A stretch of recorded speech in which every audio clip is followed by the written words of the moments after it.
നമസ്കാരം. കോഴിക്കോട് മുതൽ ഗുജറാത്ത് വരെ 2200 കിലോമീറ്റർ താണ്ടി ഒരു സൈക്കിൾ യാത്ര. യാത്രയുടെ പേരാണ് പെഡൽ ഫോർ ദ പ്ലാനറ്റ്. ലക്ഷ്യം വിനോദസഞ്ചാരവും മാനസികാരോഗ്യം സംരക്ഷിക്കേണ്ടതിൻ്റെ ആവശ്യകതയും പ്രകൃതിയോട് ഇണങ്ങിയ ജീവിതവും പ്രോത്സാഹിപ്പിക്കുക എന്നുള്ളതാണ്. പുത്തൂർവയൽ സ്വദേശി അപർണ വിനോദിൻ്റെ വേറിട്ട ഒരു സ്വപ്നയാത്രയായിരുന്നു അത്. ആ യാത്രയുടെ വിശേഷങ്ങൾ കേട്ടാലോ.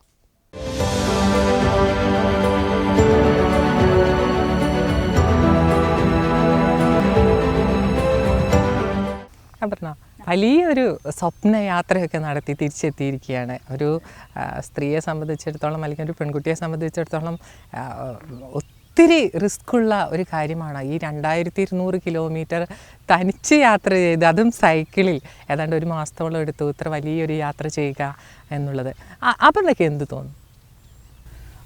വലിയൊരു അച്ചീവ്മെൻറ്റ് അത്. പക്ഷേ എൻ്റെ സ്വന്തം ഒരു അച്ചീവ്മെൻ്റ് ആയിട്ടല്ല എനിക്ക് തോന്നുന്നത്. കാരണം അതൊരു ടീം വർക്കിൻ്റെ റിസൾട്ടാണ്. എൻ്റെ റോട്ടറി ക്ലബ്ബ് എന്നെ സപ്പോർട്ട് ചെയ്തിട്ടുണ്ട്. ജൂനിയർ ചേംബേഴ്സ് ഓഫ് ഇൻ്റർനാഷണൽ അവർ സപ്പോർട്ട് ചെയ്തിട്ടുണ്ട്. എൻ്റെ mentors Abraham sir, Dennis sir, എൻ്റെ ഹസ്ബൻഡ് വിനോദ്, പിള്ളേർ, അങ്ങനെ എനിക്ക് എണ്ണിയാലൊടുങ്ങാത്ത ലിസ്റ്റുണ്ട്. എൻ്റെ പേരൻസ്. അപ്പം എല്ലാവരുടെയും ഒരു മോറൽ സപ്പോർട്ടും സോഷ്യൽ മീഡിയയിൽ എന്നെ എൻകറേജ് ചെയ്യുന്നവർ, ഇപ്പോൾ ഇവരുടെ എല്ലാവരുടെയും കൂടി ഒരു അച്ചീവ്മെൻ്റ് ആയിട്ടാണ് ഞാൻ കണക്കാക്കുന്നത്. എൻ്റെ ഷെയർ ഇങ്ങനെ സൈക്കിൾ ഒട്ടിപ്പോയി എന്നുള്ളത്. കുടുംബത്തെക്കുറിച്ച് പറഞ്ഞു, ഭർത്താവ് വിനോദ് അയ്യർ, രാംദേവ്, കുട്ടികളെ, അവരൊക്കെ ഈ യാത്രയെക്കുറിച്ച് പ്ലാൻ ചെയ്തപ്പം അമ്മയ്ക്ക് കുട്ടികളെ മിസ്സാവും, ഭർത്താവിന് ഭാര്യയെ മിസ്സാവും, നല്ലൊരു വീട്ടമ്മ കൂടിയാണ്. അപ്പോൾ അവരുടെ ഒരു ഫസ്റ്റ് അവരുടെ ഒരു സജഷനൊക്കെ എന്തായിരുന്നു? എങ്ങനെയായിരുന്നു അവരെന്ത് പറഞ്ഞു ഇങ്ങനെ ഒരു യാത്രയെക്കുറിച്ച് ഒരു തീരുമാനമൊക്കെ എടുത്ത് ആദ്യഘട്ടത്തിൽ? ആദ്യത്തെ ഒന്നാമത്തേതിന് ഞാൻ പൊതുവേ പെട്ടെന്ന് ഡിസിഷൻസ് എടുക്കുന്ന ആളാണ്. അപ്പം അവർ ബൈ നൗ അവരതിൽ എന്താണ് അവർ ശീലമായി, അവർ എന്ത് വേണമെങ്കിലും സംഭവിക്കാന്നുള്ളവരാണ് അവർ എൻ്റെ കൂടെ ജീവിക്കുന്നത്. അപ്പോൾ അതുകൊണ്ട് വലിയൊരു സർപ്രൈസ് ഉണ്ടായിരുന്നില്ല. പിന്നെ ഞങ്ങൾ പൊതുവേ ഒരു ഡിസിഷൻ എടുത്താൽ അത് എങ്ങനെ എക്സിക്യൂട്ട് ചെയ്യാമെന്ന് ആലോചിക്കുന്ന ആൾക്കാരാണ്. കുട്ടികൾ പിന്നെ അവർ വലിയൊരു അഭിപ്രായം പറയാനുള്ള പ്രായം ആയിട്ടില്ല എന്ന് വെച്ചോളൂ. പക്ഷെ അവർ ആദ്യ ക്ലാസ്സിലൊക്കെ പഠിക്കുന്നത്, മൂത്ത മകൻ 7th സ്റ്റാൻഡേർഡിലും ചെറിയ ആൾ 1st സ്റ്റാൻഡേർഡിലുമാണ്. അപ്പം മൂത്താൾ ആദ്യം തന്നെ ശരി അമ്മ പൊയ്ക്കോട്ടോ, ഒരു മാസം ഞങ്ങൾ ഇവിടെ തകർത്തോളാം എന്നുള്ള നിലപാടിലായിരുന്നു.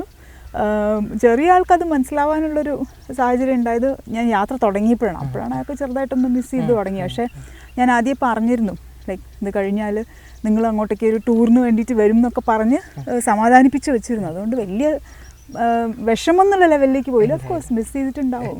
എങ്ങനെയാ അപർണ അതിനുള്ള ഒരുക്കങ്ങളൊക്കെ നടത്തിയത്? വലിയൊരു യാത്രയാണ്, അപ്പം ഒരുപാട് മുന്നൊരുക്കങ്ങൾ ആവശ്യമുണ്ട്. ഏത് തരത്തിലായിരുന്നു ഒരുക്കങ്ങളൊക്കെ?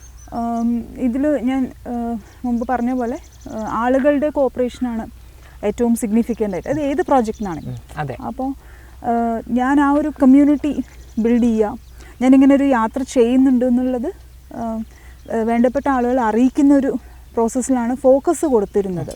പിന്നെ sustainable tourism, mental health awareness, ഇത് രണ്ടും എൻ്റെ മെയിൻ അജണ്ട ആയിരുന്നു.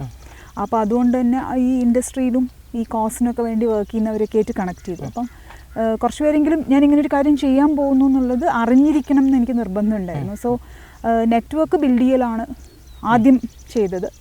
പിന്നെ എൻ്റെ താമസം പോകുന്ന വഴിക്ക്, അതും ക്രിട്ടിക്കൽ ഒരു കാര്യമാണ്. അപ്പം പോകുന്ന വഴിക്കുള്ള അക്കോമഡേഷൻ ഉറപ്പുവരുത്തുക എന്ന് വെച്ചാൽ എല്ലാം എനിക്ക് മുഴുവനായിട്ട് ചെയ്യാൻ പറ്റിയിട്ടുണ്ടായിരുന്നില്ല. കാരണം നമ്മൾ ഇൻ്റർനെറ്റ് വഴിയാണല്ലോ പലതും ഇപ്പോൾ പ്ലാൻ ചെയ്യുന്നത്. അത് റിയാലിറ്റീൻ്റെ ഒരു 5% ഉള്ളൂ. എൻ്റെ അനുഭവത്തിൽ നിന്ന് ഇപ്പം അങ്ങനെ എനിക്ക് തോന്നണത്. അപ്പം നേരിട്ട് ചെന്ന് പലതും കാണുക അറിയുകയും ചെയ്യുമ്പം നമ്മളെ പ്ലാനൊക്കെ മാറും. അപ്പം ഒന്നുമില്ലാണ്ടായി പോരുതെന്ന് വെച്ചിട്ട് ചെറിയൊരു പ്ലാനിങ് അതിലും ഞാൻ ചെയ്തിരുന്നു. പിന്നെ സോഷ്യൽ മീഡിയ പ്രൊമോഷൻ, ഇതൊക്കെയാണ് ഒരു ഈ പ്രോജക്റ്റ് ലെവലിൽ അതിൻ്റെ ഒരു പ്രിപ്പറേഷൻ ചെയ്ത്. പെഡൽ ഫോർ ദ പ്ലാനറ്റ് എന്നായിരുന്നു അപർണയുടെ ഈ യാത്രയുടെ പേര്. അതുകൊണ്ട് എന്താ ഉദ്ദേശിക്കുന്നത്?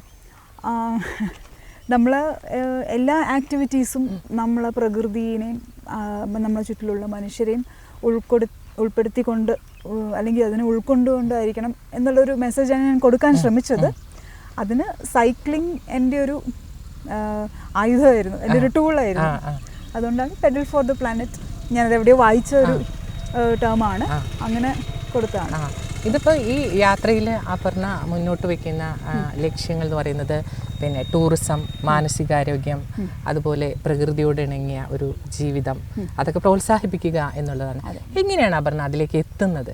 ഒരു സൈക്കിൾ ഉപയോഗിച്ച് അതൊക്കെ പ്രോത്സാഹിപ്പിക്കുക എന്ന് പറയുന്നത് സാധാരണ ഒരാളെ സംബന്ധിച്ചിടത്തോളം അത് അത്ര പ്രാക്ടിക്കലല്ല, വ്യത്യസ്തമായ ഒരു ചിന്തയാണ്. അതിലേക്ക് എങ്ങനെയാണ് എത്തിയത്?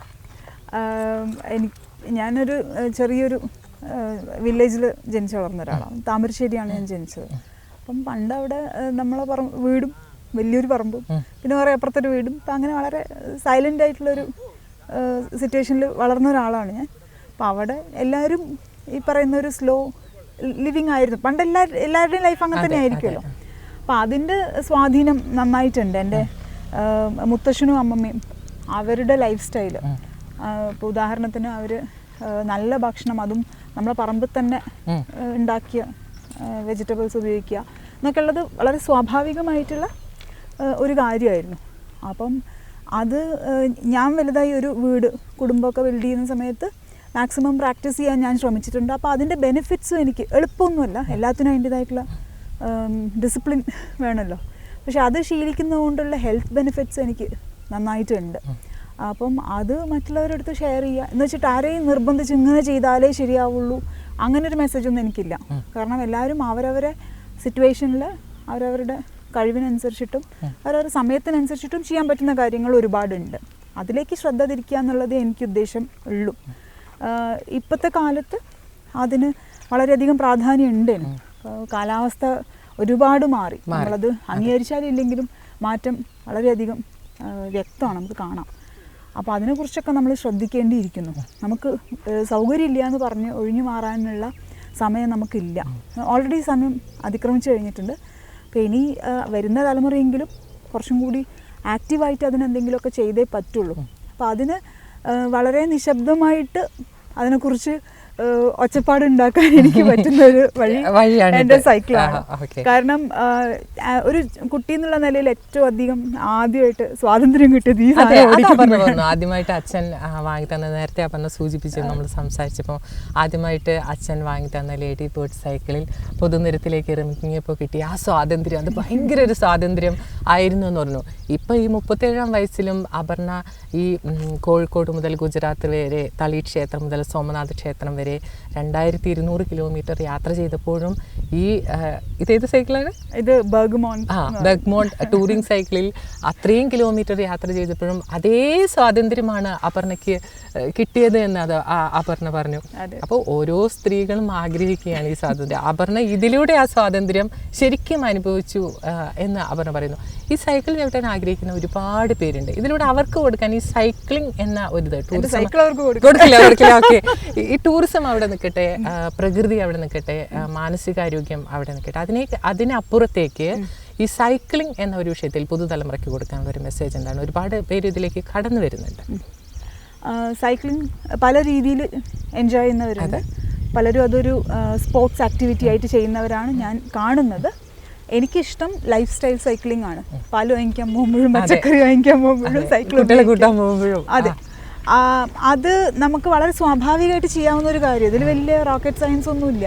പിന്നെ നമ്മളൊന്ന് കണ്ണു തുറന്ന് നോക്കിക്കഴിഞ്ഞാൽ നമ്മൾ എൽഡർ ജനറേഷൻ എത്രയോ ആൾക്കാർ സൈക്കിൾ ഉപയോഗിക്കുന്നവർ ഇന്നുണ്ട്.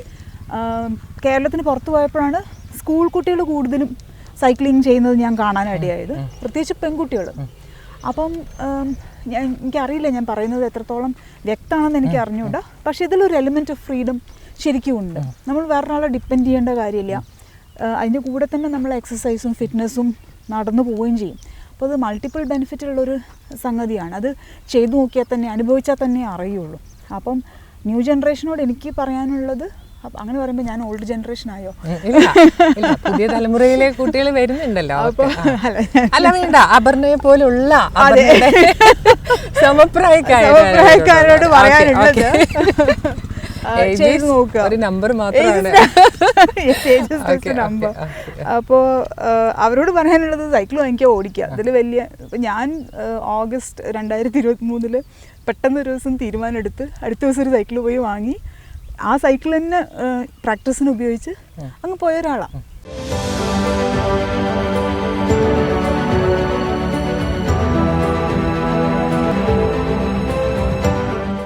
ചെറുപ്പത്തിലൊക്കെ സൈക്കിൾ ചവിട്ടുമായിരുന്നു, അതിനുശേഷവും ഒക്കെ ഇടക്കാലത്തൊക്കെ സൈക്കിൾ ചവിട്ടായിരുന്നു. എങ്കിലും അതിനുശേഷം ഈ സൈക്ലിങ്ങിലേക്ക് സീരിയസ് ആയിട്ട് എങ്ങനെയാണ് അപർണ എത്തിയത്? ഞാൻ ടൂറിസം ഫീൽഡിൽ ബിസിനസ്സുള്ള ഒരാളായിരുന്നു. അപ്പം നമ്മുടെ നാട്ടിൽ ആദ്യം നിപ്പ 2018 അതെ, അത് വയനാടാണ് കാര്യമായിട്ട് ബാധിക്കപ്പെട്ട ഒരു ഏരിയ. കേരളം മൊത്തത്തിൽ തന്നെ ടൂറിസത്തിന് ഒരു ചെറിയൊരു ഇടി കിട്ടിയ സമയമായിരുന്നു. അപ്പം എൻ്റെ ഫോക്കസ്, എൻ്റെ ബിസിനസ് ഉണ്ടായിരുന്നത് വയനാടും കോഴിക്കോടും ആയിരുന്നു അന്ന്. അപ്പം അന്നൊരു ഹിറ്റ് കിട്ടിയപ്പം എൻ്റെ പ്രൊഫഷൻ ഒന്ന് ബാധിച്ചു അത്. പിന്നെ അത് 18 വന്ന ഫ്ലഡ്, 19 വീണ്ടും ഫ്ലഡ്. അങ്ങനെ എൻ്റെ വർക്ക് ലൈഫിന് കാര്യമായിട്ട് ഈ എന്താ പറയണ്ടേ, എൻ്റെ ഭാഷ പറയുകയാണെങ്കിൽ കാലാവസ്ഥാ വ്യത്യാസം കാര്യമായിട്ട് എൻ്റെ ജോലിയെ ബാധിച്ചു തുടങ്ങി. എന്നാൽ അത് കഴിഞ്ഞ് എനിക്ക് IIM ബാംഗ്ലൂരിൽ എൻ്റെ ഒരു ബിസിനസ് ഇൻക്യുബേഷൻ പ്രോഗ്രാമിന് സെലക്ഷൻ കിട്ടുകയും അതിൻ്റെ ഒരു സന്തോഷത്തിൽ ജീവിതം കുറച്ചങ്ങ് പോയി. പക്ഷെ അത് ഒരു നെക്സ്റ്റ് സ്റ്റേജിലേക്ക് പോകുന്ന സമയത്താണ് കോവിഡ് വന്നത്. അത് നമ്മളെല്ലാവരും പ്രതീക്ഷിക്കാത്ത ഒരു എല്ലാ മേഖലയും അത് ബാധിച്ചു. പ്രത്യേകിച്ച് ടൂറിസം മേഖല, ടൂറിസത്തിനെ അത് ഇത് എന്നെ എൻ്റെ പ്രൊഫഷൻ എന്നുള്ള രീതിയിൽ മാത്രമല്ല മാനസികമായിട്ടും എന്നെ ഒരുപാട് തളർത്തിയ ഒരു സമയമായിരുന്നു. എൻ്റെ നല്ല സുഹൃത്തുക്കൾ എൻ്റെ കൂടെ സംസാരിച്ചിട്ടും ഒക്കെയും അത് ഒരുപാട് കോൺവെർസേഷൻസിലൂടെയൊക്കെ തന്നെ എന്നെ സപ്പോർട്ട് ചെയ്തതുകൊണ്ട് മാത്രമാണ് ഞാൻ അതിൽ നിന്ന് ഒന്ന് പോസിറ്റീവായിട്ട് പുറത്തേക്ക് വന്നത്. ആ ഒരു സമയത്ത് ഞാൻ പൊതുവെ പെട്ടെന്ന് ഡിസിഷൻസ് എടുത്ത് കാര്യങ്ങൾ മുന്നോട്ട് പോകുന്ന ഒരാൾ, ഡിസിഷൻ എടുക്കാൻ പറ്റാണ്ട് ലൈഫ് ഇങ്ങനെ എങ്ങും എത്താത്തൊരവസ്ഥയിൽ കോവിഡ് കാലത്തെ അടച്ചിടൽ, ആ ഒരു അടച്ചിടൽ തന്നെ. കാരണം എന്നെ സംബന്ധിച്ചിടത്തോളം ആ അടച്ചിടൽ തുടങ്ങിയിട്ട് കുറേയായി. അതിനൊരു കലാശക്കൊട്ട് പോലെയായിരുന്നു ശരിക്കും പറഞ്ഞ പാൻഡമിക്. അപ്പം കുറേ പുസ്തകം വായിക്കാൻ നോക്കി, ഞാനൊരു ഇൻസ്ട്രുമെൻറ്റ് പഠിക്കാൻ നോക്കി. അങ്ങനെ പല രീതിയിൽ നമ്മൾ മോട്ടിവേഷൻ ക്ലാസ്സിൽ പറയുന്ന പല അഭ്യാസവും ഞാൻ എടുത്തു നോക്കി. ഒന്നും എവിടെ എത്തുന്നുണ്ടായിരുന്നില്ല. എനിക്ക് ആ ഒരു പുരോഗമനം എവിടെയും കാണാൻ പറ്റുന്നുണ്ടായിരുന്നില്ല. പിന്നെ ഞങ്ങൾ ഈ ബിസിനസ്സൊക്കെ ചെയ്യുന്ന ഓൺടർപ്രണർഷിപ്പിൽ പ്രോഗ്രസ്, മെഷറബിൾ പ്രോഗ്രസ് എന്ന് പറയുന്നത് ഒരു വലിയ സംഗതിയാണ്. അപ്പം പലപ്പോഴും നമ്മൾ ബിസിനസ്സിൻ്റെ പ്രോഫിറ്റ് ആയിരിക്കും, അല്ലെങ്കിൽ ബ്രാൻഡിൻ്റെ വളർച്ചയായിരിക്കും. ആ ടേംസിലൊന്നും എൻ്റെ ജീവിതം എവിടെ എത്തുന്നുണ്ടായിരുന്നില്ല. അപ്പം അങ്ങനെ ഇരിക്കുമ്പോഴാണ് എൻ്റെ സുഹൃത്ത് ആനന്ദ് അപ്പോൾ ഞാൻ ഈ സൈക്ലിംഗ് ഒന്ന് ട്രൈ ചെയ്ത് നോക്കുമെന്ന് പറഞ്ഞു. അപ്പം അന്ന് ഞാൻ കുറേ ആനന്ദിനെ കളിയാക്കി, ആരാ ഇത്രയും കാശും ഒക്കെ ചിലവാക്കി ഒരു സൈക്കിൾ വാങ്ങിക്കാൻ പോകുന്നു. പക്ഷേ ഞാനിവിടെ ഫിക്സ് സൈക്കിൾ എന്ന് പറയുന്ന സ്റ്റോർ കൽപ്പറ്റ, അവിടെ ചെന്നപ്പോൾ അവിടെ നിതിൻ എനിക്ക് സൈക്കിളിനെ പറ്റി പറഞ്ഞു തരികയും അതിൽ ടൂറിംഗ് എന്ന് പറയുന്ന കോൺസെപ്റ്റ് ഞാൻ ആദ്യമായിട്ട് കേൾക്കുന്നത് നിതിൻ്റെ അടുത്തു നിന്നാണ്. അപ്പം അതിന് പറ്റിയൊരു ബൈക്ക് അവിടെ കാണുകയും അന്ന് എനിക്ക് ലവ് അറ്റ് ഫസ്റ്റ് സൈറ്റ് ആയിരുന്നു എൻ്റെ സൈക്കിൾ. അപ്പം ഞാൻ പക്ഷേ ആ നിമിഷം പോലും ഞാൻ വിചാരിച്ചിട്ടുണ്ടായിരുന്നില്ല ഇങ്ങനെ ഒരു ട്രിപ്പ് ഞാൻ പ്ലാൻ ചെയ്യുന്നത്. കണ്ടപ്പോൾ വൈ നോട്ട്, കാരണം പണ്ടത്തെ ഓർമ്മകളൊക്കെ വരുന്നു. ഒരു സൈക്കിൾ എന്തുകൊണ്ടാണ്, ഞാൻ കല്യാണം കഴിഞ്ഞിട്ട് ഒരു സൈക്കിൾ വാങ്ങിയിരുന്നു, പക്ഷെ അതിൻ്റെ അവസ്ഥ പരിതാപകരമായിരുന്നു, എവിടേക്കും കാര്യമായിട്ടൊന്നും എത്തിയിട്ടുണ്ടായിരുന്നില്ല. ബട്ട് പിന്നെ പെട്ടെന്ന് ഈ പറഞ്ഞ പോലെ എന്തുകൊണ്ട് ഒന്നുമില്ലെങ്കിൽ ഒരു ഫിറ്റ്നസ് ലെവലിലെങ്കിലും അത് കാണാമല്ലോ എന്ന് പറഞ്ഞിട്ടാണ് ഞാൻ ഒന്ന് ട്രൈ ചെയ്ത് നോക്കിയത്. അപ്പോൾ ആനന്ദിൻ്റെ സൈക്കിൾ എനിക്ക് ഓടിക്കാൻ തന്നു കുറച്ച് ദിവസം. അതൊരു മൗണ്ടൻ ബൈക്കായിരുന്നു. അപ്പം വയനാട്ടിലെ ടെറൈൻ അത് വളരെ കംഫർട്ടബിൾ ആയിരുന്നു. അപ്പം പിന്നെ എനിക്ക് ജർമ്മൻ ബ്രാൻഡ്സ് ഭയങ്കര ഇഷ്ടമാണ്. എന്താ കാരണം എനിക്കറിയില്ല, ബട്ട് ഒരു ജർമ്മൻ സൈക്കിൾ അവിടെ സ്റ്റോറിലുണ്ടായിരുന്നു. അപ്പോൾ അതാണ് ഞാൻ കണ്ട് ഇഷ്ടപ്പെട്ടത്. അപ്പം ടൂറിസം, സൈക്ലിംഗ് എല്ലാം കൂടി ഒരു ബൈക്ക് ടൂറിങ്, ബൈക്ക് പാക്കിംഗ് എന്തുകൊണ്ട് ട്രൈ ചെയ്തുകൂടാ എന്നുള്ള ഒരു ചിന്തയിലേക്ക് ഞാൻ അങ്ങനെയാണ് എത്തിയത്. അപ്പം അതിലൂടെ എനിക്ക് എന്തെങ്കിലും ഒരു എന്താ പറയണ്ടേ, ഡിസ്ട്രാക്ഷനെങ്കിലും വരട്ടെ, എൻ്റെ മൈൻഡ് ഒന്ന് റിലാക്സ് ആവട്ടെ എന്ന് ഞാൻ അന്ന് കരുതിയിരുന്നുള്ളൂ. അങ്ങനെ പിന്നെ അതങ്ങ് ബ്ലോ അപ്പായി. അപ്പോൾ ഒരു ബൈക്ക് ടൂറിങ് എന്തുകൊണ്ട് ട്രൈ ചെയ്തുകൂടാ, എനിക്ക് സസ്റ്റൈനബിൾ ടൂറിസം ഇന്ത്യയിൽ എത്രത്തോളം പോപ്പുലറാണ് എന്ന് അന്വേഷിക്കാമല്ലോ, ഒന്നും കൂടി പഠിക്കാമല്ലോ എന്നുള്ള ചിന്തകളൊക്കെ വന്ന് പിന്നെ ഇറ്റ് വാസ് ലൈക്ക് ഒരു 2 ദിവസത്തിനുള്ളിൽ ഞാൻ ഈ കോഴിക്കോട് ടു സോംനാഥ് എന്ന് പറഞ്ഞിട്ട് അങ്ങ് വെറുതെ അങ്ങ് പ്ലാൻ ചെയ്തതാണ്. അപ്പോൾ അപർണ യഥാർത്ഥത്തിൽ വയനാട്ടുകാരിയല്ല, പക്ഷേ ഈ വയനാട്ടിലെ ലൈഫ് ടൂറിസ്റ്റ് ഡെസ്റ്റിനേഷനാണ്.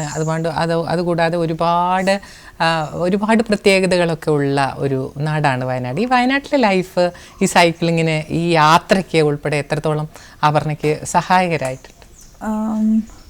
വയനാട് എൻ്റെ ഗ്രാൻഡ് പേരൻസിൻ്റെ സ്ഥലമാണ്. അപ്പോൾ എൻ്റെ ലൈഫിൽ ഏറ്റവും നല്ല വെക്കേഷൻസ് ഞാൻ സ്പെൻഡ് ചെയ്തിട്ടുള്ളത് വയനാട്ടിലാണ്. അതുകൊണ്ട് ഒരു ആത്മബന്ധമുള്ള സ്ഥലമാണ്. തീർച്ചയായിട്ടും നല്ല ഭക്ഷണം കഴിച്ചു, ഇവിടുത്തെ കട്ടൻ കാപ്പി, മഞ്ഞും കമ്പിളിപ്പതുപ്പും എല്ലാം എനിക്ക് മറക്കാൻ പറ്റില്ല. പണ്ട് തറവാട്ടിലൊക്കെ കുരുമുളകും കാപ്പിയൊക്കെ അവർ ചാക്കിൽ ഇങ്ങനെ കെട്ടി വയ്ക്കുമ്പോൾ ആ മണമൊക്കെ എനിക്ക് ഇപ്പോഴും എൻ്റെ ഓർമ്മയുടെ വളരെ ഇമ്പോർട്ടൻ്റ് ആയിട്ടുള്ള ഭാഗമാണ്. അപ്പോൾ ഇമോഷണലി ഞാൻ വളരെ കംഫർട്ടബിൾ ആയിട്ടുള്ള സ്ഥലമാണ്.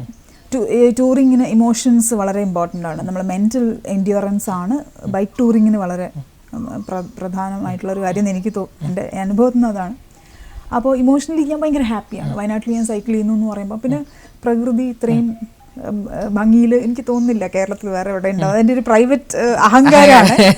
അപ്പോൾ സൈക്കിൾ ചെയ്തിപ്പോൾ ഇവിടുന്ന് ചുണ്ടയിലേക്ക് പോവുകയാണെങ്കിൽ അല്ലെങ്കിൽ ഇപ്പം പെരുന്തട്ട എസ്റ്റേറ്റ് അല്ലെങ്കിൽ ചെമ്പ്ര, ഞാൻ ആദ്യം വാശിക്ക് അന്ന് ഫിറ്റൊന്നും അല്ല കേട്ടോ, ഒരു മൂച്ചിനങ്ങ് കയറി പോയത് ചെമ്പ്രയാണ്. സൈക്കിൾ വാങ്ങി ഫസ്റ്റ് ഡേ ഞാൻ ചെമ്പ്രയാണ് ചെയ്തത്. അപ്പം എനിക്കത് നമുക്കൊരു ചലഞ്ച് ആണ്. ഞാൻ ചെമ്പ്ര കയറി എന്ന് പറയുന്നത് എനിക്കതിൻ്റെ ഗിയർ മാറ്റാൻ പോലും അറിയുന്നുണ്ടായിരുന്നില്ല. യൂട്യൂബ് നോക്കിയിട്ടാണ് ഞാൻ ഗിയർ ചേഞ്ച് ചെയ്യാൻ പഠിച്ചത്.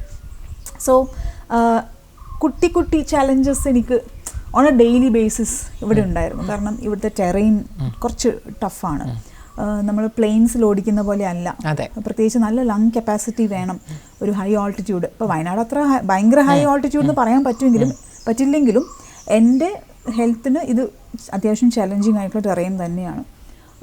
അപ്പോൾ ഡെയിലി ഡോസ് ഓഫ് ചാലഞ്ച് എന്നെ ഒരുപാട് പ്രോഗ്രസ് ചെയ്യാൻ ഹെൽപ്പ് ചെയ്തിരുന്നു. പക്ഷേ ഞാനതൊരു വളരെ ഒരു ഡെയിലി അഫെയർ ആയിട്ടാണ് ഞാനത് എടുത്തിരുന്നത്. അല്ലാതെ എനിക്കൊരു ട്രെയിനറിനെ വെച്ചിട്ട് ചെയ്യാനുള്ള സാഹചര്യമൊന്നുമില്ല. അപ്പം ഇപ്പോൾ ഞാൻ കൽപ്പറ്റ പോയി എനിക്ക് സാധനം വാങ്ങിക്കണമെങ്കിൽ ഞാൻ സൈക്കിളിലാണ് പോവാം. അപ്പം ഞാൻ സ്ട്രെയിറ്റ് റോഡ്സിലല്ല പോകുന്നത്. ഒരുപാട് കേർവ്സ് ഉണ്ട്, ഒരുപാട് കയറ്റിറക്കങ്ങളുണ്ട്. അത് ചെയ്ത് എനിക്ക് വ്യക്തമായിട്ട് ആ വ്യത്യാസം അറിയാൻ തുടങ്ങി. അത് ഇവിടുത്തെ ടെറൈനിൻ്റെ ഒരു ബെനിഫിറ്റ് തന്നെയാണ്. അപ്പോൾ വയനാട്ടിൽ ഞാനിത് പ്രാക്ടീസ് ചെയ്തു എന്നുള്ളത് തീർച്ചയായിട്ടും എൻ്റെ ഫിറ്റ്നസ്സിനെ ഒരുപാട്, മെൻ്റൽ ആൻഡ് ഫിസിക്കൽ ഫിറ്റ്നസ്സിനെ ഒരുപാട് ടൂറിസമായിട്ട് പിന്നെ ഒരുപാട് ബന്ധമുള്ള ഒരാളാണ്. ഇപ്പം നമുക്കറിയാം വയനാട് ഒരു ടൂറിസ്റ്റ് ഡെസ്റ്റിനേഷനാണ്. ഇപ്പോഴത്തെ ഒരു സാഹചര്യത്തിൽ ഒരുപാട് ടൂറിസ്റ്റുകൾ വരുന്നുണ്ട്. പക്ഷേ വയനാട്ടിലെ ടൂറിസത്തിൻ്റെ ഒരു ഭാവി ഇപ്പോഴത്തെ ഒരു സാഹചര്യം വെച്ച് എങ്ങനെയാവും? അപർണയ്ക്ക് എന്താണ് തോന്നുന്നത്? എൻ്റെ എക്സ്പീരിയൻസ് ഒരു ലിമിറ്റഡ് സെഗ്മെൻറ്റിലാണ്. അതായത് ഹോം സ്റ്റേ, സർവീസ്ഡ് വില്ല, ഇത് രണ്ടും ഓപ്പറേറ്റ് ചെയ്തിട്ടുള്ള, അത് ഓൺലൈൻ ട്രാവൽ ഏജൻറ്റ് എന്നുള്ള ഇതിൽ മാത്രമാണ് എൻ്റെ അനുഭവം ഉള്ളത്. ബാക്കിയൊക്കെ അഭിപ്രായങ്ങളാണ്. അഭിപ്രായം ആർക്കും പറയാം എന്നുള്ള നിലയ്ക്ക് അഭിപ്രായം പറയുകയാണെങ്കിൽ ഇത് പരിസ്ഥിതി വളരെയധികം ഇമ്പോർട്ടൻ്റ് ആയിട്ടുള്ള, ഇവിടെ ആളുകൾ വരുന്നത് നേച്ചർ എൻജോയ് ചെയ്യാനാണ്. അപ്പം ഈ കാലാവസ്ഥയും ഇവിടുത്തെ പ്രത്യേകിച്ച് കാടും ഇവിടുത്തെ പുഴകളും സംരക്ഷിക്കപ്പെടുന്ന രീതിയിൽ മാത്രമേ ഇവിടുത്തെ ടൂറിസം മുന്നോട്ട് കൊണ്ടുപോകാൻ പാടുള്ളൂ. അപ്പം അതിനെ വളരെയധികം ശ്രദ്ധിച്ചിട്ട് വേണം ഇവിടെ ആരാ ഓപ്പറേറ്റ് ചെയ്യുന്നതെന്ന് വെച്ചാൽ അവർ ടൂറിസം മുന്നോട്ട് കൊണ്ടുപോകാൻ. പക്ഷേ പേഴ്സണലി ഞാൻ ഒട്ടും ഹാപ്പി അല്ല. കാര്യങ്ങൾ കുറേ കൈവിട്ട് പോകുന്നുണ്ട്. ഒരു ഉദാഹരണം പറയാനാണെങ്കിൽ ഒരുപാട് ചപ്പുചവറ് നമ്മളെ ഒരു ടൂറിസം ഡെസ്റ്റിനേഷൻ വളരുമ്പോൾ അവിടുത്തെ സീനിക് ബ്യൂട്ടി, എസ്തെറ്റിക് ബ്യൂട്ടി വളരെ ഇമ്പോർട്ടൻ്റ് ആണ്. നമ്മളൊരു പിന്നെ കുറേ വേസ്റ്റുള്ള സ്ഥലം നമ്മൾ പോവില്ല അല്ലേ. നമ്മൾ ഓരോരുത്തരും ഫോട്ടോസ് എടുക്കുമ്പോഴും അല്ലെങ്കിൽ നമ്മൾ വെറുതെ ഒന്ന് സമാധാനത്തോടെ നടക്കാൻ നമ്മൾ നല്ല ഭംഗിയുള്ള സ്ഥലത്തേക്കാണ് പോവുക. അപ്പോൾ ഒരു ഡെസ്റ്റിനേഷൻ മാനേജ് ചെയ്യുന്ന സമയത്ത് അത് മുനിസിപ്പാലിറ്റീൻ്റെ അല്ലെങ്കിൽ പഞ്ചായത്തിൻ്റെ എന്നുള്ള അത് എല്ലാവരുടെയും ഉത്തരവാദിത്തമാണ്. ഇന്ന ആൾക്കാരെന്ന് പറഞ്ഞാൽ നമുക്ക് കൈ കഴുകി പോകാൻ പറ്റില്ല. അത് ഇവിടെ ഒരുപാട് ഇമ്പ്രൂവ് ആവാനുണ്ട്. പിന്നെ എൻ്റെ പേഴ്സണൽ ഒരു ഒബ്സർവേഷനിൽ പലപ്പോഴും നാട്ടുകാർ വളരെയധികം കോപ്പറേറ്റീവ് ആണ്. എല്ലാവർക്കും വൃത്തി വേണമെന്നൊക്കെ ആഗ്രഹിക്കുന്നുണ്ട്. പക്ഷെ അതിനുള്ള ഓപ്ഷൻസ് ഇല്ല. അതായത് പ്രോപ്പർ വേസ്റ്റ് ബാസ്ക്കറ്റ്സ് പോലും പല സ്ഥലങ്ങളിലും ഇല്ല. അപ്പോൾ നമ്മൾ തൊട്ടടുത്തുള്ള നീലഗിരി എനിക്ക് തോന്നുന്നു പെട്ടെന്ന് നമുക്ക് എടുക്കാൻ പറ്റുന്നൊരു ഉദാഹരണമാണ്. അവിടെ ഒരുപാട് വ്യത്യാസം കാണാനുണ്ട്. എല്ലാം സോൾവായി എന്ന് ഞാൻ പറയാൻ പറ്റില്ല, പക്ഷേ വ്യത്യാസം ഒരുപാട് കാണാനുണ്ട്. പ്രോപ്പർ വേസ്റ്റ് ബിൻസ് ഉണ്ട് ഇൻ ദ ഫസ്റ്റ് പ്ലേസ്. ഒരുപാട് അവെയർനെസ് സൈൻ ബോർഡ്സ് ഉണ്ട്. ഇങ്ങനെ എന്താ പറയണ്ടേ, ലിറ്റർ ചെയ്യാൻ പാടില്ല എന്നുള്ള സൈൻ ബോർഡ്സ് അത് വേണം പലർക്കും. അത് ആ റിമൈൻഡർ ഉണ്ടെങ്കിലേ കാര്യങ്ങൾ നടക്കുള്ളൂ. അവർക്കത് മാനേജ് ചെയ്യാമെങ്കിൽ വയനാടിനേക്കാളും വലിയ ഡെസ്റ്റിനേഷൻ തന്നെയാണ് ഊട്ടി. എത്രയോ മുൻപ് ഡെവലപ്പ് ആയിട്ടുള്ളത്. അവരത് കൺട്രോളിൽ തിരിച്ചു കൊണ്ടുവരാൻ ശ്രമിക്കുന്നുണ്ടെങ്കിൽ ഇപ്പോൾ വളർന്നു വരുന്ന ഡെസ്റ്റിനേഷൻ എന്നുള്ള നിലയ്ക്ക് വയനാട് അത് ചെയ്തേ പറ്റുള്ളൂ. എന്നാലേ ഇവിടെ ഇൻവെസ്റ്റ് ചെയ്യുന്ന, ഇവിടെ ബിസിനസ് നടത്തുന്നവർക്ക് എന്നും ഇത് നടത്തിക്കൊണ്ട് പോകാൻ പറ്റുള്ളൂ. മറ്റത് ഒരു വലിയൊരു തിര വരുന്നത് പോലെ ഇതങ്ങ് പൊന്തി കയറും. പിന്നെ ഇത് പോകുന്ന സമയത്ത് ഇവിടുത്തെ കൾച്ചർ അടക്കം എടുത്തുകൊണ്ടായിരിക്കും തിര തിരിച്ചു പോകുന്നുണ്ടാവുക. നമുക്കറിയാം ബെൽജിയം സൈക്ലിങ്ങിൻ്റെ ആസ്ഥാനമാണ്. അവിടെയൊക്കെ ഒരുപാട് അതിനുള്ള സൗകര്യങ്ങളുണ്ട്. പക്ഷേ നമ്മുടെ വയനാട്ടിൽ അത്രത്തോളം ഒന്നും നമുക്കറിയാം ചെയ്യാൻ പറ്റില്ല സൈക്ലിങ്ങിന്. പക്ഷേ ആ ഒരു ആറ്റിറ്റ്യൂഡ് അവിടുത്തെ നമുക്ക് വയനാട്ടിൽ കൊണ്ടുവരാൻ സാധിക്കും. അപ്പം ഈ സർക്കാർ തലത്തിൽ അപർണയുടെ ഈ അനുഭവം, ഇത്രയും നാളത്തെ അനുഭവ സമ്പത്ത്, വലിയൊരു യാത്ര കഴിഞ്ഞു, ആ ഒരു അനുഭവ സമ്പത്ത് വെച്ച് സർക്കാർ തലത്തിൽ അപർണയ്ക്ക് എന്താണ് സജസ്റ്റ് ചെയ്യാനുള്ളത്? ഇപ്പം യൂറോപ്പിൽ പല രാജ്യങ്ങളും സൈക്ലിംഗ് ഫ്രണ്ട്ലി ആണ്. അവർക്ക് അതിനുള്ള സാഹചര്യമുണ്ട്. ഇനിയിപ്പോൾ യൂറോപ്പ് വരെയും പോകണ്ട. ഇപ്പം ഞാൻ 5 സ്റ്റേറ്റ്സ് ആണ് എൻ്റെ യാത്രയിൽ കവർ ചെയ്തത്. കേരളം, കർണാടക, ഗോവ, മഹാരാഷ്ട്ര, ഗുജറാത്ത്. ഇതിൽ ഗുജറാത്ത് എത്തുമ്പോഴത്തേക്ക് തന്നെ നമ്മൾ ടെറൈൻ മാറുകയാണ്, ഫ്ലാറ്റാണ്. അപ്പം നമ്മൾ അവിടുത്തെ അതേപടി ഇവിടെ കോപ്പി ചെയ്യല് പലപ്പോഴും ചെയ്യുന്നൊരു മിസ്റ്റേക്ക് അതാണ്. അത് അവിടെ എങ്ങനെയാണ്, അതുകൊണ്ട് ഇവിടെ ഇങ്ങനെ, അത് നടക്കില്ല. എന്നാൽ ആളുകളെ നമുക്ക് ഇതിനെപ്പറ്റി ഒന്ന് അവയർനെസ് കൊടുക്കാൻ പറ്റും. ഞാൻ എക്സാമ്പിൾസ് എടുത്ത് പറയാം. ബോംബെ എനിക്ക് പേടി സ്വപ്നമായിരുന്നു എൻ്റെ ട്രിപ്പിൽ. ആ ട്രാഫിക്കിൽ ഞാൻ എങ്ങനെയാണ് ഈശ്വര പോവുക? ഞാൻ പല വഴി നോക്കി. ട്രെയിനിൽ എനിക്ക് മെട്രോയിൽ ക്രോസ് ചെയ്യാൻ പറ്റുമോ? ഒന്നും ഒരു രക്ഷയില്ല. മെട്രോയിൽ കയറുന്നതേ ആലോചിക്കാൻ വയ്യ. എൻ്റെ സൈക്കിളിൻ്റെ എന്തെങ്കിലും ഒരു കോമ്പണൻറ്റ് പൊട്ടിയാൽ, തിരക്കിൽ പൊട്ടിക്കഴിഞ്ഞാൽ തീർന്നു. അങ്ങനെ ഞാൻ ആ ട്രാഫിക്കിൽ ഞാൻ റൈഡ് ചെയ്യേണ്ടി വന്നു. ഏറ്റവും നല്ല എക്സ്പീരിയൻസ് ബോംബെ ആയിരുന്നു. കാരണം ആളുകൾക്ക് സൈക്ലിസ്റ്റിനെയും കൂടി അക്കോമഡേറ്റ് ചെയ്യാനുള്ളൊരു മാനസികാവസ്ഥ അവിടെ ഉണ്ട്, അവയർനെസ് ഉണ്ട്. അപ്പോൾ എൻ്റെ അഭിപ്രായത്തിൽ ഗവൺമെൻറ്റ്സ് ഇതിൽ ഇൻട്രസ്റ്റ് കാണിക്കുകയാണെങ്കിൽ ഫസ്റ്റ് ചെയ്യേണ്ടത് അവയർനെസ് ക്രിയേറ്റ് ചെയ്യാം. സൈക്ലിംഗ് എന്ന് പറയുന്ന ഒരു സംഗതിയും കൂടി ഉണ്ട്. സൈക്കിളിൽ പോകുന്ന യാത്രക്കാരെയും കൂടി നമ്മൾ റോഡിൽ പരിഗണിക്കണം എന്നുള്ള അവയർനെസ് ക്യാമ്പയിനാണ്. അതിപ്പം യൂറോപ്പിലേക്ക് നോക്കുകയാണെങ്കിൽ അവിടെ ഒരു ടീം ഓഫ് ആൾക്കാർ ചെയ്യുന്നതും ഇതാണ്. അതായത് സിറ്റീസ് പെഡസ്ട്രിയൻ ഫ്രണ്ട്ലി ആക്കണം. കാൽനട യാത്രക്കാർക്ക് നടക്കാനുള്ള സ്പേസ് സിറ്റികളിൽ വേണം. സിറ്റി ഡിസൈൻ ചെയ്യുമ്പോൾ അതിനുള്ള സ്പേസ് കാണണം. സൈക്ലിങ്ങിന് വേറെ ട്രാക്ക് വേണം. അവർക്കത് പറയാം. കാരണം അവരുടെ കപ്പാസിറ്റി അതാണ്. നമുക്കിവിടെ പലപ്പോഴും പറ്റിക്കൊള്ളണം തന്നെ. കാരണം പക്ഷെ എന്നാൽ പോലും ചെയ്യാൻ പറ്റുന്ന കുറെ കാര്യങ്ങളുണ്ട്. വേണമെന്നുണ്ടെങ്കിൽ ചക്ക വേരിലും. നമ്മള് മീനങ്ങാടി പഞ്ചായത്ത് ഇന്ത്യയിലെ ആദ്യത്തെ കാർബൺ ന്യൂട്രൽ പഞ്ചായത്താണ്. അപ്പോൾ അത് ചെയ്യാൻ ഇവിടെ ആളുണ്ട്. ബത്തേരി ശുചിത്വം എന്നുള്ള ഒരു കാര്യത്തിൽ അവർ ലീഡ് ചെയ്യുന്നവരാണ്. അപ്പോൾ ഇതൊക്കെ പോസിബിൾ ആണ്. അപ്പോൾ പോസിബിലിറ്റീസിലേക്ക് നോക്കുകയാണെങ്കിൽ നമ്മൾ കളക്ടർ ഒരാൾ വിചാരിച്ചാൽ തന്നെയും ഒരു സൈൻ ബോർഡ്സ് ഇൻസ്റ്റാൾ ചെയ്യാൻ, ഫോറസ്റ്റ് ഡിപ്പാർട്ട്മെൻറ്റ് വിചാരിച്ചു കഴിഞ്ഞാൽ, ഇപ്പോൾ ചെമ്പ്രയൊക്കെ നല്ല സൈക്ലിംഗ് റൂട്ട്സ് ആണ്, അവിടെ സൈക്ലിസ്റ്റും കൂടി റോട്ടിലുണ്ട് എന്നുള്ള ഇനീഷ്യേറ്റീവൊക്കെ എടുത്താൽ തന്നെ ഒരുപാട് വ്യത്യാസം സൈക്ലിങ്ങിൽ വരും. യങ് ജനറേഷനിൽ കുട്ടികളുടെ ഇടയിലും സൈക്ലിംഗ് ഇഷ്ടപ്പെടുന്ന ഒരുപാട് പേരുണ്ട്. ഇപ്പോൾ പ്രത്യേകിച്ച് പെരുന്തട്ടയൊക്കെ ഞാൻ പോകുമ്പം സ്കൂൾ കുട്ടികൾ എന്തൊക്കെ ട്രിക്കാണ് കാണിക്കുന്നത്. അവർ സൗണ്ട് വരാൻ വേണ്ടി വേസ്റ്റ് വാട്ടർ ബോട്ടിൽ ടയറിൻ്റെ സൈഡിൽ കെട്ടി വെച്ചിട്ട് റൈഡ് ചെയ്യുന്നതൊക്കെ ഞാൻ കണ്ടിട്ടുണ്ട്. കാരണം അവൻ ബൈക്ക് ഓടിക്കുന്നത്, മോട്ടോർ ബൈക്ക് ഓടിക്കുന്ന ഫീൽ അവൻ സൈക്കിളിലാണ് കൊണ്ടിരുന്നത്. അതിനെ നേർച്ചർ ചെയ്യണം. അതിനെ നേർച്ചർ ചെയ്യണമെങ്കിൽ അവർക്ക് റോഡുകൾ ഉപയോഗിക്കാൻ പറ്റണം. മറ്റത് നമ്മളിവിടുത്തെ ട്രാഫിക്കിൻ്റെ ഇടയിൽ സൈക്കിൾ ഓടിക്കൽ ഭയങ്കര റിസ്ക്കാണ്. ആ റിസ്ക് കൊണ്ടുവരാൻ സൈക്ലിസ്റ്റിനെ ഉൾപ്പെടുത്തിക്കൊണ്ടുള്ള ട്രാഫിക് നമ്മൾ നടപ്പിലാക്കുക എന്നുള്ളതാണ് ഫസ്റ്റ് സ്റ്റെപ്പ്. നമുക്കിവിടെ സൈക്കിൾ ട്രാക്കുകൾ കൊണ്ടുവരുന്നത് അത്ര പ്രായോഗികമാണെന്ന് എനിക്ക് തോന്നിയിട്ടില്ല. അപർണ ഇപ്പോൾ പറഞ്ഞു, അപർണയ്ക്ക് ഏറ്റവും ഇൻട്രസ്റ്റിംഗ് ആയിട്ട് തോന്നിയത് ബോംബെയിലെ സൈക്ലിംഗ് ആണ് എന്ന് പറഞ്ഞു. ഏറ്റവും ചാലഞ്ചിങ് ആയത് എവിടെയായിരുന്നു? മഹാരാഷ്ട്ര ആണ്. മഹാരാഷ്ട്ര മറ്റ് ഏരിയ, ബോംബെ മഹാരാഷ്ട്രയാണ്. രത്നഗിരി, കാരണം അവിടെ നല്ല കയറ്റിറക്കാണ്. നമ്മൾ കേരളത്തിൽ കാസർഗോഡ് ജില്ലയിലൊക്കെ ഉള്ള ടൈപ്പ് ഒരു പ്രകൃതിയാണ് രത്നഗിരിയിൽ. അതുകൊണ്ട് തന്നെയാണ് അവിടെ നമ്മൾ ഇന്ത്യയിലെ ഏറ്റവും ടേസ്റ്റി ആയിട്ടുള്ള രത്നഗിരി അൽഫോൺസോ വളരുന്നതും അതേ കാലാവസ്ഥയുള്ളതുകൊണ്ടാണ്. അപ്പം ഞാൻ മാന്തോപ്പിൻ്റെ ഇടയിൽ കൂടെയൊക്കെ വളരെ റൊമാൻറ്റിക്കായി ചവിട്ടുമ്പോൾ അങ്ങോട്ട് എത്തുന്നുണ്ടായിരുന്നില്ല. അവിടെയാണ് എനിക്ക് ഏറ്റവും ബുദ്ധിമുട്ട് വന്നിരുന്നത്. പിന്നെ അവിടുന്നാണ് എനിക്കെൻ്റെ മെൻസ്ട്രൽ സൈക്കിളും ബ്രേക്ക് ആയത്. നല്ല ഹെവി ഫിസിക്കൽ എക്സസൈസ് ചെയ്യുമ്പം നമുക്ക് പലപ്പോഴും നമ്മളെ കാൽക്കുലേഷനിൽ കാര്യങ്ങൾ നിന്നോളണമെന്നില്ല. അപ്പോൾ അവിടെ ഞാൻ ശരിക്കും പോയി പെട്ട ഒരു സ്ഥലമാണ്. കാരണം ചുറ്റിലും ആരുമില്ല. മാൻതോപ്പുകൾ എന്ന് പറഞ്ഞു കഴിഞ്ഞാൽ അങ്ങ് ഏക്കർ കണക്കിന് കിടക്കുകയാണ്, എസ്റ്റേറ്റ് പോലെ. നമ്മളിവിടെ കാപ്പിത്തോട്ടം പോലെ, അവിടെ മാവാണെന്നുള്ള വ്യത്യാസം. അപ്പം കൺവെട്ടത്ത് ഒരു മനുഷ്യൻ പോലും ഇല്ലാത്ത അവസ്ഥ. എത്ര കിലോമീറ്റർ ആണ് ഒരു ദിവസം അപർണ കവർ ചെയ്തത് ഏറ്റവും കൂടുതൽ? ഏറ്റവും കൂടുതൽ ഞാൻ എൻ്റെ ലാസ്റ്റ് ഡേ 150 കിലോമീറ്റേഴ്സ് ആണ് ഞാൻ ചെയ്തത്. അത് അങ്ങനെ എത്തുന്നു ഞാൻ പ്രതീക്ഷ, എനിക്ക് വേഗം അമ്പലത്തിലേക്ക് അവിടെ തീർന്നല്ലോ എന്നുള്ള മാതിരി ഗുജറാത്തിലേക്കുള്ള യാത്രക്കിടയിൽ അപർണ എന്തോ വളരെ എന്തോ ഒരു സ്പോട്ട് ചെയ്യണമെന്ന് പ്രതീക്ഷിച്ചിരുന്നു എന്ന് പറഞ്ഞിരുന്നു. ഇവിടെ നമ്മള് പിന്നെ ആനയൊക്കെയാണ്, എലിഫന്റ് ക്രോസിംഗ് നമ്മളിവിടെ ഫെമിലിയർ ആണ്, വൈൽഡ് ആനിമൽ അനൗൺസ്മെന്റ്സ്. അവിടെ എത്തിയപ്പോഴത്തേക്ക് അത് സിംഹമായി മാറി. അപ്പം ഗിർ ഫോറസ്റ്റിന്റെ അടുത്താണ്. ഏകദേശം എത്ര കിലോമീറ്റർ ഉണ്ടാവും അപർണ കടന്നുപോയ വഴിയിൽ? എന്തായാലും ഒരു 150ഓളം. കാരണം ഗിറിന്റെ ഒരു പിന്നെ റേഡിയസ് അത്രയും വരും. അപ്പം ഒരു 100-150 കിലോമീറ്ററിനുള്ളിൽ ഞാൻ ഈ ബോർഡ്സ് കണ്ടിരുന്നത്, അത് ലയൺസ് ഉള്ള ഏരിയ. അപ്പം ഞാൻ കുറെ എൻ്റെ സോഷ്യൽ മീഡിയയിലൊക്കെ അത് പക്ഷെ എനിക്ക് ഡയറക്റ്റ് അവിടെ സ്പോട്ട് ചെയ്യാൻ പറ്റിയില്ല. ഗിറിൽ പോയപ്പം സിംഹത്തിനെ കണ്ടിരുന്നു. പക്ഷെ അവിടെ ഫീൽഡിലുമൊക്കെ സ്ഥിരം നമ്മളിവിടെ എന്താ പറയുക മാനിനെയൊക്കെ കാണുന്ന പോലെയാണ് അവിടെ സിംഹത്തിനെ അവർ കാണുന്നത്. അവിടെ നാട്ടുകാരായിട്ട് ഭയങ്കര ഫ്രണ്ട്ലി ആണ് എന്നാണ്. ആളുകൾ ഉപദ്രവിക്കുന്ന കേസൊന്നും ആരും പറഞ്ഞില്ല. നാട്ടുകാരോട് ചോദിച്ചു, ഞാൻ ചായയൊക്കെ കുടിക്കാൻ നിർത്തുമ്പോൾ എല്ലാവരുടെ അടുത്തും സീ എന്നാണ് അവർ പറയുക. അപ്പം സീ കൊതേക്ക കൽ യഹാ ഥാ, അതായത് ഞാൻ ഇരുന്ന് ചായ കുടിക്കുന്ന സ്ഥലത്ത് കൂടി അത് ഭയങ്കര ഇൻട്രസ്റ്റിംഗ് ആയിരുന്നു. പക്ഷെ എനിക്ക് സ്പോട്ട് ചെയ്യാനൊന്നും പറ്റിയില്ല. ബട്ട് അതിൻ്റെ ഇടയിൽ കൂടി പോകുമ്പോൾ അതെ.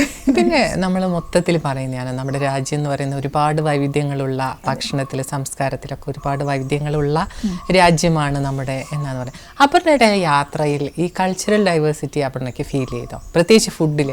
തീർച്ചയായിട്ടും അതിൽ 2 ഒബ്സർവേഷനാണുള്ളത്. ഒന്ന്, എത്ര യാത്ര ചെയ്താലും നമ്മൾ രാജ്യം കണ്ടു തീർക്കൽ അത്ര എളുപ്പമല്ല. അത്രയ്ക്ക് മൈക്രോ ഡെസ്റ്റിനേഷൻസ് ഉള്ള ഒരു ടൂറിസം സെൻറ്ററാണ് ഇന്ത്യ എന്ന് പറയുന്നത്. അപ്പം ഒരുപാട് കാണാൻ മാത്രമുണ്ട്. പക്ഷേ ഞാൻ ഹൈവേ ആണ് അധികവും ഉപയോഗിച്ചിട്ടുള്ളത്. ഫുഡ് കൾച്ചറിൽ ഒരുപാട് നഷ്ടം സംഭവിച്ചുകൊണ്ടിരിക്കുന്ന പോലെ എനിക്ക് തോന്നി. എല്ലാ സ്ഥലത്തും കിട്ടുന്ന ഫ്രൂട്ട്സ് ഒരേപോലെയാണ്, എല്ലാ സ്ഥലത്തുമുള്ള ഫുഡ് ഏകദേശം ഒരേപോലെയാണ്. ഉദാഹരണത്തിന് ബ്രേക്ക്ഫാസ്റ്റ് ആണെങ്കിലും എനിക്ക് കേരളം മുതൽ ഗുജറാത്ത് വരെ അവർ പറയുന്നത് ഇഡ്ലി ദോശ വട ആണ്. ഞാൻ ഞെട്ടിപ്പോയി. ഗുജറാത്തിൽ പോയിട്ട് ഇഡ്ലിയും ദോശയും കഴിക്കാൻ. ഫുൾ വെജിറ്റേറിയൻ ആണ് ഞാൻ, പ്യുവർ വെജിറ്റേറിയൻ ആണ്. But that A part. ഇപ്പം ഫിഷിൻ്റെ ഒന്നും എനിക്ക് ആധികാരികമായിട്ട് പറയാൻ അറിയില്ല, കാരണം ഞാൻ കഴിക്കാത്തതുകൊണ്ട്. ബട്ട് എനിക്ക് തോന്നുന്നു അതൊരു ചെറിയൊരു പെനിട്രേറ്റ് ചെയ്യുന്നൊരു പ്രശ്നം ഉണ്ടെന്ന് എനിക്ക് തോന്നുന്നു. പക്ഷേ നമുക്ക് കോൺടാക്റ്റ് ഉണ്ടെങ്കിൽ, നമുക്ക് വേണമെന്നുണ്ടെങ്കിൽ ചിലപ്പോൾ കിട്ടുമായിരിക്കാം. പക്ഷേ സ്വാഭാവികമായിട്ട് കിട്ടുന്ന, പക്ഷേ നല്ലൊരു എക്സ്പീരിയൻസ് ഉണ്ടായിരുന്നത് ഗോകർണത്ത് വെച്ചായിരുന്നു. കാരണം അവിടെ പോകുന്നതിൻ്റെ വെച്ചാൽ ഞാൻ പോകുന്ന വഴിയിൽ തന്നെയായിരുന്നു അവിടെ ലോക്കൽ മാർക്കറ്റ്സ് ഉള്ളത്. എൻ്റെ ഇൻട്രസ്റ്റ് ഉള്ള ഒരു കാര്യമാണ് പച്ചക്കറി മാർക്കറ്റ് പോയി കാണുക എന്നുള്ളത്, പൂവും പച്ചക്കറിയും. അപ്പം ഞാൻ എവിടെയെങ്കിലും യാത്ര ചെയ്യുമ്പോൾ ഇപ്പം മൈസൂർ അല്ലെങ്കിൽ മധുരയൊക്കെ പോകുമ്പോൾ അവിടെ ഹസ്ബൻഡ് കൂട്ടി പോകാറുണ്ട് മാർക്കറ്റ് കാണാൻ വേണ്ടി. അവിടുത്തെ ആക്ടിവിറ്റി കാണാൻ എനിക്ക് ഭയങ്കര ഇഷ്ടമാണ്. അപ്പം ഗോകർണ അവിടുത്തെ മഹാബലേശ്വർ ക്ഷേത്രത്തിൻ്റെ ചുറ്റിലാണ് അവരെ ലോക്കൽ മാർക്കറ്റ്. അവിടെ കണ്ട അത്രയും വെറൈറ്റി ഞാൻ വെജിറ്റബിൾസ് വേറെ എവിടെയും കണ്ടില്ല. വള്ളിച്ചീര, മറ്റ് നമ്മൾ സാധാരണ ഇവിടെ കാണുന്ന ചീരയില്ല, അത് തന്നെ ഒരു 5-6 വെറൈറ്റി. പിന്നെ പേരറിയാത്ത എന്തൊക്കെയോ കിഴങ്ങുകളും ഒക്കെ, അതും അവിടുത്തെ ലോക്കൽ കോസ്റ്റ്യൂമിലാണ് ആളുകൾ ഇപ്പോഴും അവിടെ ഇരിക്കുന്നത്. അപ്പോൾ ഒരു ടൈം ട്രാവലായിരുന്നു.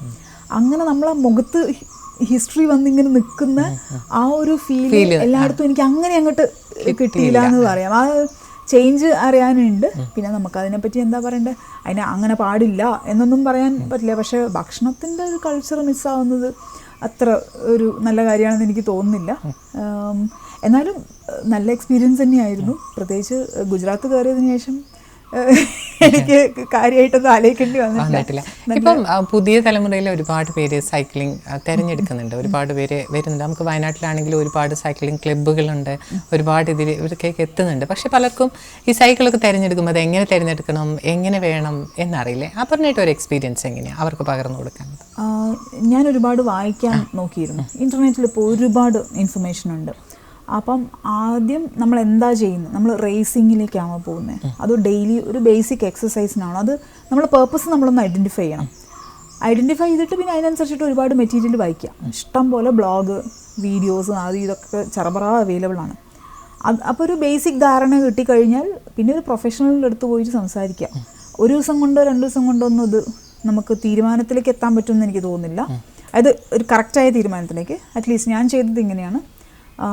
ഞാൻ മാക്സിമം ആളുകളെടുത്ത് ടൂറിംഗ് ഒക്കെ ചെയ്ത് ശീലമുള്ളവർ, എക്സ്പീരിയൻസ്ഡ് ആയിട്ടുള്ള ആൾക്കാരുടെ അടുത്ത് ഞാൻ സംസാരിച്ചു. വയനാട്ടിൽ ഫിക്സ് സൈക്കിളാണ് എന്നെ ഏറ്റവും കൂടുതൽ സപ്പോർട്ട് ചെയ്തത്. അവർ കാരണം ഒരുപാട് സമയം എനിക്ക് വേണ്ടി അവർ സ്പെൻഡ് ചെയ്തിരുന്നു.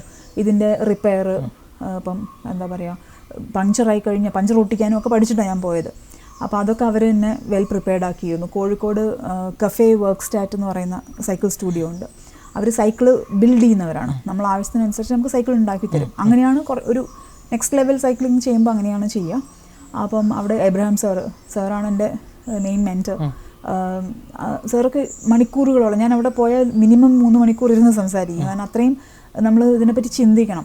കാരണം എൻ്റെത് ലോങ് ഡിസ്റ്റൻസ് ആണ്. അതായത് 30 ദിവസമോ അല്ലെങ്കിൽ 35 ദിവസമൊക്കെ എടുക്കുന്ന ഒരു പ്രോഗ്രാമിൽ എൻ്റെ എല്ലാമാണ് ആ ബൈക്ക് എന്ന് പറയുന്നത്. അപ്പം ആ എൻഗേജ് വിത്ത് പീപ്പിൾ, എക്സ്പീരിയൻസ് ഉള്ളവർ, പിന്നെ ടൂറിങ് ചെയ്ത ആൾക്കാരെ, ഇപ്പോൾ എബ്രഹാം സാറൊക്കെ ആണെങ്കിൽ അവർ റാൻഡിനിയറിംഗ് എന്ന് പറയുന്ന ആക്ടിവിറ്റിയാണ് ചെയ്യുന്നത്. റേസിംഗ് ആണ്, പക്ഷെ ടൂറിങ് ചെയ്ത ആൾക്കാർ എനിക്ക് ഡയറക്റ്റ് കിട്ടിയിട്ടുണ്ടായിരുന്നില്ല. പക്ഷെ അങ്ങനെ ഒന്നാലൊന്ന് തപ്പിയപ്പം കോഴിക്കോട് തന്നെ ഉണ്ടായിരുന്ന ഒരാൾ, പ്രൊഫസർ ഡെന്നിസ് എന്ന് പറഞ്ഞിട്ട്, he's A lecturer, English literature പഠിപ്പിക്കുന്ന ആളാണ് ദേവഗിരി കോളേജിൽ. അപ്പോൾ സാറിനോട് സംസാരിച്ചപ്പം കുറേ ഇൻസൈറ്റ് അങ്ങനെ കിട്ടി.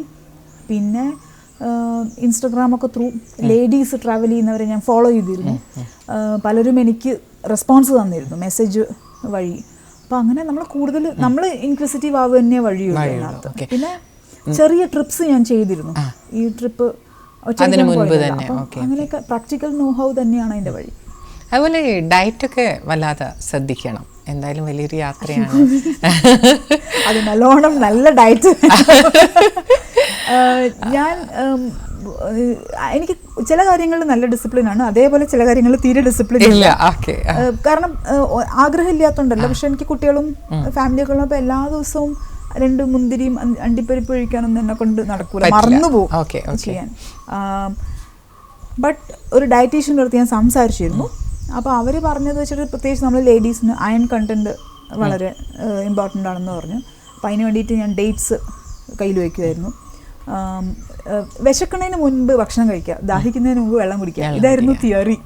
അപ്പോൾ അത് ഞാൻ വളരെ ഹാപ്പി ആയിട്ട് ചെയ്തിട്ടുണ്ട്. വെള്ളം കുടിക്കും, ഇളനീര് ഒരുപാട് കഴിച്ചിരുന്നു, ഇലക്ട്രോലൈറ്റ്സ്, ഈ എക്സ്റ്റേണൽ സപ്ലിമെൻറ്റ്സ്, അതായത് കെമിക്കൽ ആർട്ടിഫിഷ്യൽ സപ്ലിമെൻറ്റ്സ് തീരെ ഉണ്ടായിരുന്നില്ല എന്നുള്ളതാണ് ഒരു ഹൈലൈറ്റ് പറയാനുള്ളത്. അല്ലാതെ സ്ട്രിക്റ്റ് ഡയറ്റൊന്നും ഉണ്ടായിരുന്നില്ല. ഗുജറാത്തൊക്കെ കയറിയപ്പോൾ പിന്നെ നെയ്യിൻ്റെ കളിയായിരുന്നു. ലൈക്ക് 4 സ്പൂൺ 5 സ്പൂണാണ് ഒരു നേരം നെയ്യ് ഞാൻ തട്ടിക്കൊണ്ടിരുന്നിരുന്നത്. അപ്പം ഐ കനോട്ട് സേ ദാറ്റ് ഒരു ഡയറ്റ് ഉണ്ടായിരുന്നു പറയാൻ പറ്റില്ല. എനിക്ക് സോഫാർ ഇപ്പം 1 മാസം കഴിഞ്ഞു. അപ്പം അതിനെക്കൊണ്ട് എനിക്ക് പ്രശ്നവും ഉണ്ടായിട്ടില്ല. പിന്നെ ഞാൻ ആ ലൈഫ് സ്റ്റൈൽ അഡോപ്റ്റ് ചെയ്തിരുന്നു. അതായത് നാളെ ഞാൻ റൈഡ് ചെയ്യാൻ പോവാണെന്നുള്ള മൈൻഡ് സെറ്റ് ഞാൻ ബിൽഡ് ചെയ്ത് കൊണ്ടുവന്നിരുന്നു. That is important. കാരണം എല്ലാ ദിവസവും രാവിലെ എഴുന്നേറ്റ് you are again going to cycle. അപ്പോൾ അതൊരു മൊണോട്ടണസ് ആയിട്ടുള്ള ഒരു പരിപാടി, നമുക്ക് ബോറടിക്കാം, അതിനുള്ള ചാൻസ് ഉണ്ട്. അപ്പം അത് മാനസികമായിട്ട് പ്രിപ്പയർ ചെയ്തിരുന്നു. ഞാൻ എൻ്റെ സൈക്കിളിന് ബാഗ്സ് ഉണ്ട്, നമ്മൾ ട്രാവൽ ചെയ്യുമ്പോൾ വേണ്ട സാഡിൽ ബാഗ്സ് ഉണ്ട്, അത് ആദ്യമേ വാങ്ങി വെച്ചിരുന്നു. അപ്പം ഞാൻ ടൂറിങ് ചെയ്യാൻ പോവുകയാണ് എന്ന് ഞാൻ എന്നെ തന്നെ ഇങ്ങനെ പറഞ്ഞ് പഠിപ്പിച്ചിരുന്നു. അതിൻ്റെയൊക്കെ അപ്പുറത്തേക്ക് ഇപ്പം നമുക്കറിയാം, ഒരു സ്ത്രീ ഒറ്റയ്ക്ക് യാത്ര ചെയ്യുക എന്നുള്ളത് ഇപ്പോഴത്തെ ഒരു നമ്മുടെ രാജ്യത്ത് നമുക്കറിയാം സ്ത്രീകൾ എത്രമാത്രം സുരക്ഷിതരാണ് എന്നുള്ള കാര്യം നമുക്കറിയാം. അപ്പോൾ ഈ യാത്രയിൽ അതിനൊരു മെൻ്റലി ഫിസിക്കലി ഒക്കെ എങ്ങനെയാണ് പ്ലാൻ ചെയ്തത്? എനിക്കങ്ങനെ ഒരു ആങ്സൈറ്റി ഒന്നും ഉണ്ടായിരുന്നില്ല. കാരണം ഇതുവരെയുള്ള എൻ്റെ അനുഭവത്തിൽ നിന്ന് നമ്മളെ ഇൻറ്റൻഷൻ വളരെ ഇമ്പോർട്ടൻ്റ് ആണ്. നമ്മൾ എന്ത് കാര്യം ചെയ്യുമ്പോഴും നമ്മുടെ ഉദ്ദേശം നമുക്ക് ക്ലിയർ ആണെങ്കിൽ നമ്മൾ അതിനനുസരിച്ചിട്ടുള്ള കാര്യങ്ങളെ പ്രിപ്പയർ ചെയ്യുള്ളൂ. അപ്പോൾ ഇവിടെയാണെങ്കിൽ ഞാൻ വൈകുന്നേരം റൈഡ് ചെയ്യില്ല എന്ന് ഞാൻ തീരുമാനിച്ചിരുന്നു. ഒന്ന് അനാവശ്യമായിട്ട് റിസ്ക് ഒഴിവാക്കാം. പകലായിരുന്നു ഞാൻ എൻ്റെ റൈഡ് മുഴുവൻ ചെയ്തിരുന്നത്. പിന്നെ എന്തെങ്കിലും ഇപ്പോൾ ഞാൻ സൂറത്ത് എത്തുമ്പം ലാസ്റ്റ് ഒരു 16 കിലോമീറ്റർ നല്ല ബ്ലോക്കായിരുന്നു. അതെൻ്റെ കയ്യിലുള്ള കാര്യമല്ല. അപ്പോൾ അങ്ങനെ രാത്രി ഞാൻ 8 മണി 8:30 അവിടെ എത്താൻ. പക്ഷേ ഞാൻ സിറ്റിയിലേക്കാണ് കയറുന്നത്. അതേസമയം ഞാൻ ഭാവ്നഗർ എന്ന് പറയുന്ന സ്ഥലത്ത് നിന്ന് സോംനാഥിലേക്ക് എത്താനായപ്പോഴത്തേക്കും എനിക്കറിയായിരുന്നു അവിടെ ഒരു മനുഷ്യജീവി ഉണ്ടാവില്ല എന്ന്. അതുകൊണ്ട് ഞാൻ അതിനനുസരിച്ച് സ്റ്റാർട്ട് ചെയ്ത് അതിനനുസരിച്ചുള്ള ഡിസ്റ്റൻസേ ഉണ്ടായിരുന്നുള്ളൂ. അപ്പോൾ 6 മണിക്കുള്ളിൽ ഞാൻ ഹോട്ടലിലെത്തി. അപ്പോൾ ആ പ്രിപ്പറേഷൻ ഞാൻ ചെയ്തിരുന്നു. അപ്പോൾ എനിക്കങ്ങനെ, പിന്നെ അതിലപ്പുറം പട്ടാപ്പകൽ എന്നെ ആരെങ്കിലും വന്ന് ഉപദ്രവിക്കാനാണെങ്കിൽ അതെൻ്റെ വീട്ടിൽ വന്നും എന്നെ ഉപദ്രവിക്കാൻ സാധ്യതയുണ്ടെന്ന് വിശ്വസിക്കുന്ന ഒരാളാണ്. അപ്പോൾ ഐ തിങ്ക് പിന്നെ എവിടെയെങ്കിലും എന്തെങ്കിലും ഒരുപാട് ആൾക്കാർ എൻകറേജ് ചെയ്തൊരു സാധനമാണ്. അപ്പോൾ അവരൊക്കെ ഒരു പ്രയറും അവരുടെ വെൽ വിഷസിനൊക്കെ അതിനൊരു ശക്തി ഉണ്ടെന്ന് വിശ്വസിക്കുന്ന ഒരാളാണ് ഞാൻ. അപ്പോൾ ദാറ്റ് ഹാസ് പ്രൊട്ടക്റ്റഡ് മീ. അല്ലെങ്കിൽ പല അപകടവും. ഒരു ലോറി തട്ടിയാൽ ആ ലോറിക്കാർ അറിയുകയും കൂടിയില്ല. അത്തരത്തിൽ അപകടം എന്തെങ്കിലും അപകട സാധ്യതകളോ സാഹചര്യങ്ങളോ ഒക്കെ ഉണ്ടായ യാത്രയിൽ? ഇല്ല, അങ്ങനെ എനിക്ക് ഓവറോൾ എന്താണ് വളരെ കംഫർട്ടബിൾ ആയിട്ടാണ് ഞാൻ സോമനാഥിലെത്തി, എല്ലാം യാത്ര പൂർത്തിയായി. പിന്നെ തിരിച്ചിങ്ങോട്ടുള്ള യാത്രയും കാര്യങ്ങളൊക്കെ എങ്ങനെയാണ്? തിരിച്ച് ഞാൻ ഫാമിലി അവിടെ വന്നു, ഹസ്ബൻഡും കുട്ടികളും വന്നിരുന്നു. ഞങ്ങൾ ഒന്ന് അഹമ്മദാബാദൊക്കെ ഒന്ന് കവർ ചെയ്ത് കുട്ടിയൊക്കെ ഒരു ചെറിയ ഇതും കൂടി ആയിട്ടാണ് തിരിച്ചു വന്നത്. സൈക്കിള് ഞാൻ ട്രെയിനിൽ, നമ്മൾ ഇന്ത്യൻ റെയിൽവേസിന് അങ്ങനെ ഒരു ഫെസിലിറ്റി ഉണ്ട്. നമ്മൾ യാത്ര ചെയ്യുകയാണെങ്കിൽ നമ്മൾ ലഗേജായിട്ട് നമുക്ക് സൈക്കിൾ ട്രെയിനിൽ ബുക്ക് ചെയ്യാം. അവർ പാർസലിൽ നമ്മൾ ഇറങ്ങുന്ന സ്റ്റോപ്പിൽ നമ്മൾ കളക്ട് ചെയ്യണമെന്നേ ഉള്ളൂ. അല്ലെങ്കിൽ പിന്നെ നമ്മൾ മറ്റ് സാധനങ്ങൾ പാർസൽ ചെയ്യുന്ന പോലെ പാർസലായിട്ടും അയക്കാൻ പറ്റും. അപ്പോൾ ഞാൻ പാർസലായിട്ട് കേരളത്തിലേക്ക് അയക്കുകയാണ് ചെയ്തത്. സോമനാഥിൻ്റെ അവിടെ വരാവൽ എന്ന് പറയുന്ന സ്റ്റേഷനിൽ നിന്ന് കോഴിക്കോട് വരെ സൈക്കിളെത്തി. ഇനിയിപ്പോൾ ഫ്യൂച്ചർ പ്ലാൻസ് എന്തൊക്കെയാണ്? ഫ്യൂച്ചർ പ്ലാൻസ് എനിക്കെല്ലാം വിസ ആണ് എൻ്റെ ഏറ്റവും വലിയ ചാലഞ്ച്. വിസ അപ്രൂവ് ആവുകയാണെങ്കിൽ എനിക്ക് യൂറോപ്പിൽ വിൻസെൻ്റ് വാൻ ഗോഗ് ട്രെയിൽ ഒന്ന് ചെയ്യണമെന്നുണ്ട്. വാൻ ഗോഗ് ജനിച്ച സ്ഥലം മുതൽ അദ്ദേഹത്തിന് മറവ് ചെയ്ത സ്ഥലം വരെയുള്ളൊരു ട്രിപ്പ്. ഏകദേശം എനിക്ക് തോന്നുന്നൊരു 3000 കിലോമീറ്റർ ഉണ്ടാവുമായിരിക്കും. കുറച്ച് ഏരിയാസ് കവർ ചെയ്തിട്ട് ബെൽജിയം, നെതർലൻഡ്സ്, ബെൽജിയം, ഫ്രാൻസ്, ഈ 3 രാജ്യങ്ങളായിരിക്കും കവർ ചെയ്യുക. ലണ്ടനും കൂടി ഉണ്ട് അദ്ദേഹത്തിൻ്റെ ലൈഫിൽ. പക്ഷേ ലണ്ടനിലേക്ക് വിസ ഭയങ്കര ടഫാണ്. അപ്പോൾ അത് ഞാൻ അങ്ങനെ അങ്ങോട്ട് ആഗ്രഹിക്കുന്നില്ല. പക്ഷേ യെസ്, ഇതാണ് എൻ്റെ ഒരു ഇമ്മീഡിയറ്റ് ആഗ്രഹമുള്ളത്. അതിനുപരിയായിട്ട് എനിക്ക് തോന്നുന്നു വയനാട് ഒരു ടൂറിസം ഡെസ്റ്റിനേഷൻ എന്നുള്ള നിലയ്ക്ക് സൈക്ലിംഗ് ഫ്രണ്ട്ലി ആയി കൊണ്ടുവരണം.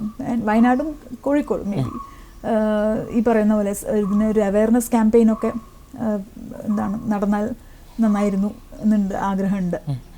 അപ്പം എല്ലാ ആശംസകളും നേരുകയാണ് അപർണയ്ക്ക് മുന്നോട്ടുള്ള സൈക്കിൾ യാത്രയ്ക്ക്. പ്രകൃതിയോട് ഇണങ്ങിയ ടൂറിസത്തെ ചേർത്ത് പിടിച്ചുകൊണ്ടുള്ള മാനസികാരോഗ്യത്തിന് പ്രാധാന്യം നൽകിക്കൊണ്ടുള്ള ഈ സൈക്കിൾ യാത്രയ്ക്ക് എല്ലാ ആശംസകളും നേരുന്നു. Thank you.